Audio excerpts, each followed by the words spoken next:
Hello friends, welcome back to my channel Advanced English 101। Friends, आज की इस video में हम लोग ढेर सारे स्ट्रक्चर्स को सीखने जा रहे हैं जो हमारा एडवर्बल फ्रेज और कंजंक्शन से रिलेटेड होगा। पहला है इवन देन, जिसका मतलब होता है फिर भी। आइए देखते हैं इसे सेंटेंस में कैसे यूज़ करते हैं। फिर भी मैं वहाँ गया, even then I went there. फिर भी मैंने उसे कॉल किया, even then I called him. Even then I called him.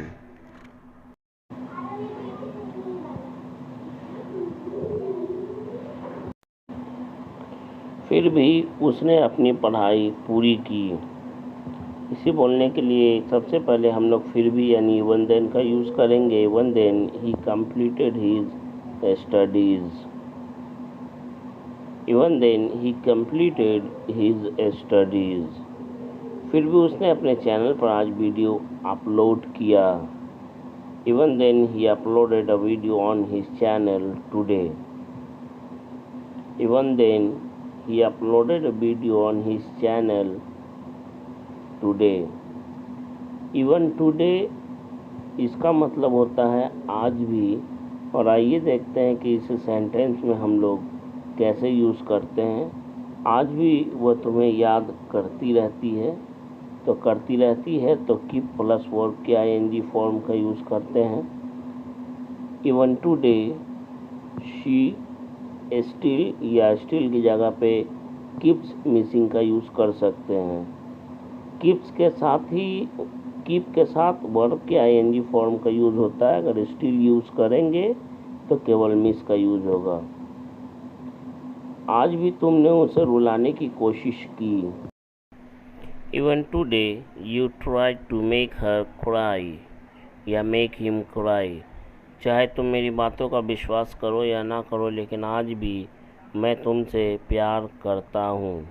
इसे बोलने के लिए हम लोग कहेंगे weather you believe me or not, but even today I love you.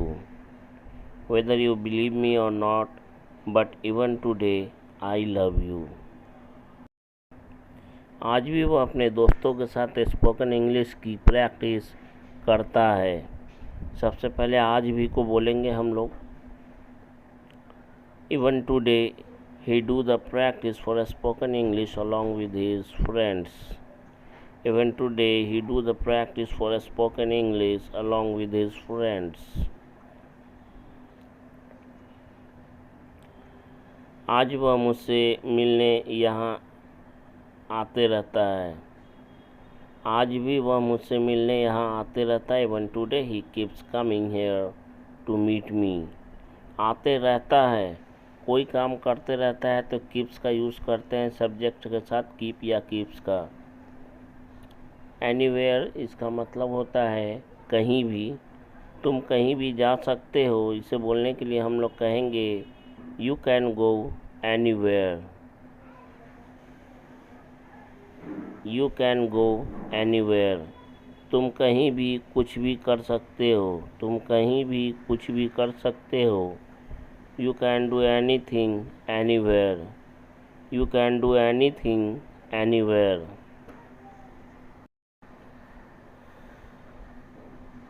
तुम यहाँ कहीं भी बैठ सकते हो, कहीं भी सो सकते हो।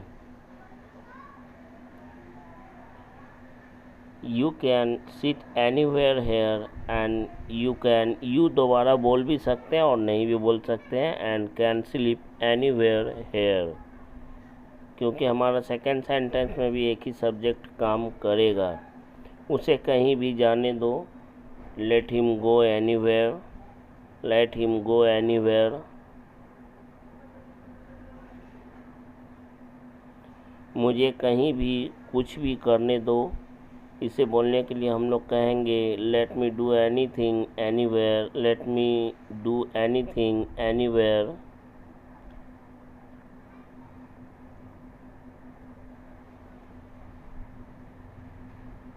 एनी हाउ इसका मतलब होता है कैसे भी या कैसे भी करके। कैसे भी करके तुम उसे यह काम करने दो। Any how let him do this work. Any how you let him do this work. कैसे भी करके तुम उससे मिलने उसके घर चले जाओ। ऐसा बोलने के लिए हम लोग कहेंगे anyhow you go to his house to meet him. Anyhow you go to his house to meet him. कैसे भी करके आज तुम मुझे कुछ पैसे दे दो। अक्सर हम लोग ऐसा बोलते हैं। इसे बोलने के लिए हम लोग कहेंगे anyhow you give me some money today. Anyhow you give me some money today.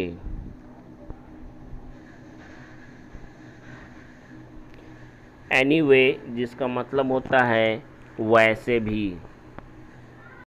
वैसे भी मैं तुम जैसे बदतमीज़ लोगों से बात नहीं करना चाहता। इसे इंग्लिश में बोलने के लिए हम लोग कहेंगे anyway I don't want to talk to the ill mannered people like you.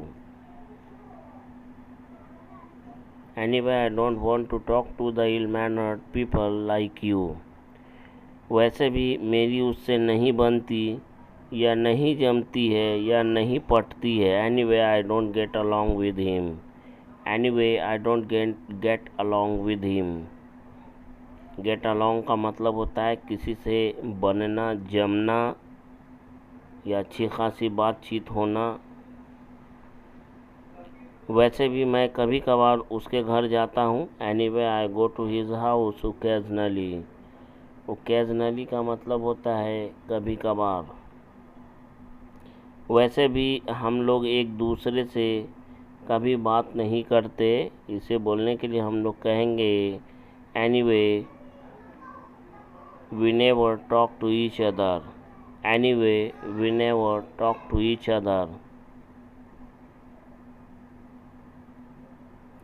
Until इसका यूज़ हमारे स्पोकन इंग्लिश में बहुत ज़्यादा होता है, इसलिए इसे ध्यान से समझने की कोशिश करें। ये अपने आप में एक निगेटिव वर्ड है जिसका मतलब होता है जब तक तब तक नहीं। जैसे कि सेंटेंस है जब तक मैं ना आऊँ तुम नहीं जाना या यहाँ से मत जाना। Don't go anywhere until I come back.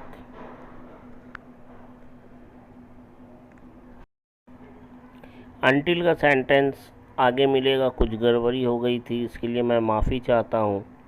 अभी इसके बाद अनटिल का सेंटेंस मिलेगा। फ़िलहाल अभी देखते हैं फील्ड, जिसका मतलब होता है दूर दूर तक। वहाँ दूर दूर तक कोई भी नहीं था, बस हर तरफ पानी ही पानी था। There was no one there a field, there was just nothing but only water everywhere. वहाँ दूर दूर तक आबादी नाम की कोई चीज़ नहीं थी।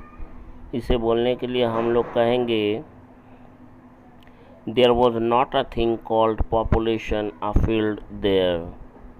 Afield का मतलब होता है दूर दूर तक।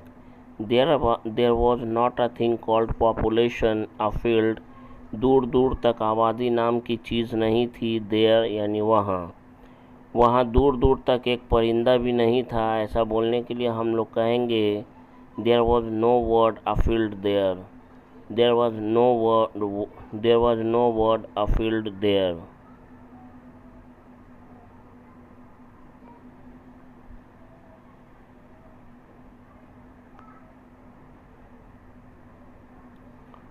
वहाँ दूर दूर तक रोशनी नाम की चीज़ नहीं थी, यानी बिल्कुल अंधेरा ही अंधेरा था। There was no such things as light afield there. Next है हमारा हेयर टू देयर। ये हम सभी लोग शायद जानते होंगे। इसका मतलब होता है यहाँ से वहाँ तक। रात का खाना खाने के बाद आप इस छत पर यहाँ से वहाँ तक टहल सकते हैं। ऐसा बोलने के लिए हम लोग कहेंगे you can walk on this roof.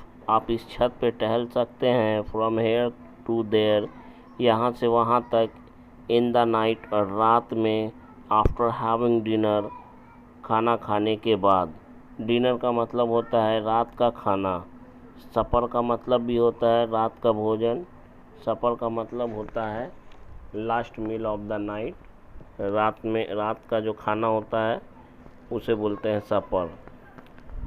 Next है, ये लड़के लोग दिन भर यहाँ से वहाँ तक भटकते रहते हैं, कोई काम करते रहते हैं। इसके लिए कीप प्लस वर्ब के आईएनजी फॉर्म का यूज़ करते हैं। प्रेजेंट में है तो सब्जेक्ट को ध्यान में रखते हुए कीप और कीप्स का यूज़ करते हैं। यहाँ से वहाँ तक मेरा यहाँ कोई नहीं है। इस सेंटेंस को बोलने के लिए हम लोग कहेंगे I have no one from here to there. I have no one, मेरा कोई नहीं है, फ्रॉम हेयर टू देयर, यहाँ से वहाँ तक। अनटिल, जिसका मतलब होता है उस समय तक नहीं, जब तक नहीं। सेंटेंस से हम लोग इसको अच्छी तरह से समझते हैं। एग्जाम्पल है, उस समय तक तुम्हें अपनी शक्ल नहीं दिखा सकता जब तक मैं अपने लक्ष्य को नहीं पा लेता। ये बहुत इम्पोर्टेंट स्ट्रक्चर है भाई, इसको बहुत अच्छे से समझिएगा। तो इसे बोलने के लिए हम लोग पहले सेंटेंस को बनाएंगे, मैं उस समय तक अपनी शक्ल को नहीं दिखा सकता।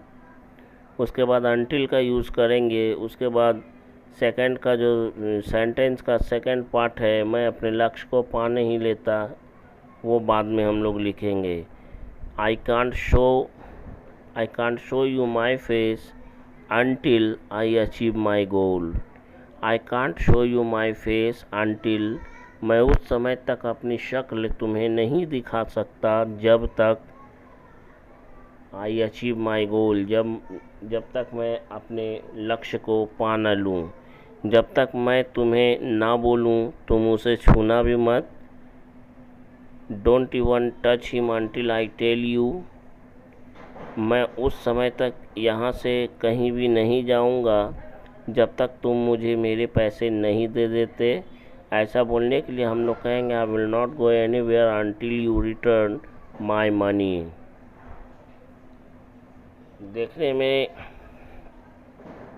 आई will not go anywhere from here until you give me my money, या until you return my money. As far as, इसका मतलब होता है जहाँ तक। सेंटेंस है, जहाँ तक मैं तुम्हें जानता हूँ। इसे बोलने के लिए सबसे पहले एज फार का यूज़ करेंगे। As far as I know you, इस मामले में तुम भी किसी से कम नहीं हो। You are also nothing short of any one in this term, या इन दिस मैटर। जहाँ तक मैं उसे जानता हूँ वह बहुत ही शरीफ इंसान है। ऐसा बोलने के लिए हम लोग कहेंगे as far as I know him, जहाँ तक मैं उसे जानता हूँ वह बहुत ही शरीफ इंसान है। He is a decent person. Decent person का मतलब होता है बहुत ही शरीफ आदमी, बहुत ही उम्दा किस्म का आदमी। जहाँ तक मैं उसे जानता हूँ वह पहले से ही शादीशुदा है। As far as I know him he is already a married person. और इतना ही नहीं है, नॉट ओनली दिस, उसके 2 बच्चे भी हैं। ही हैज़ 2 किड्स ऑल्सो, या एज वेल।